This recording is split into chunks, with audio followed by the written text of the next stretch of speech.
nakikita nyo. Meron pa ka sa taas, oh. Kita nyo may mga sniper pa sa taas. Ayun, oh.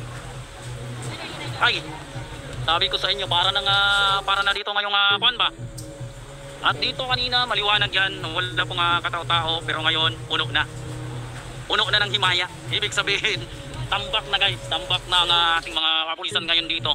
Pero tama yung sinasabi ni Kuya, wala naman pong kriminal dito. Wala pong inuhuli, wala po tayong dapat hindi ka katakot, di ba? Ay, may mga international media na nandito na rin ngayon.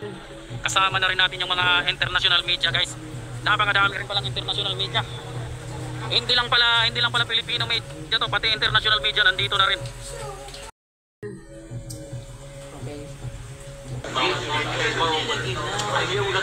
Asa si Bing Bong? Bong!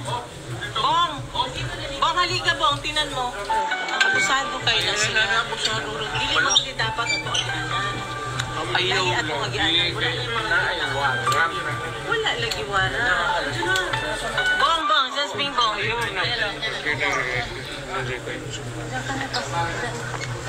Magsakay tayo lahat. Ayaw mo pa magsama kayo dito yung makarga niya. Nakaw na, ayaw ng bata. Ha? Tingin si Betty. Nak, ano na kayo doon? Oo. Nahuwarang bata. Asa si Nia?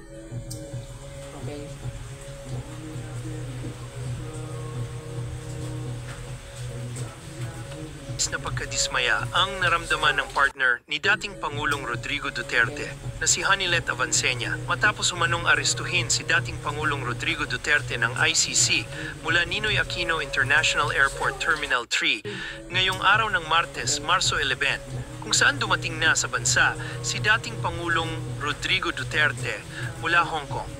Makikitang nakaabang na ang mga miyembro ng Philippine National Police PNP sa paglapag ni Digong at agad din siyang inaresto ng mga operatiba.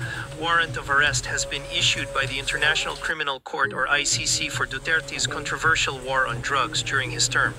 Abusado talaga sila. Paulit-ulit na sinabi ni Hanilet Avancenia. Asa si Bing Bong? Bong! Bong! Bong, halika Bong, tinan mo.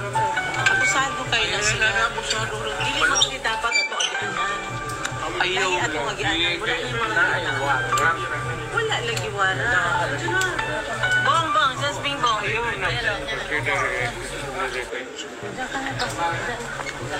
Magsakay tayo lahat. Ayaw mo pa magsama kayo dito yung makarga niya. Nakaw na, ayaw ng bata. Ha? Tingin si Betty. Nak, ano na kayo doon? Oo. Nahuwarang bata.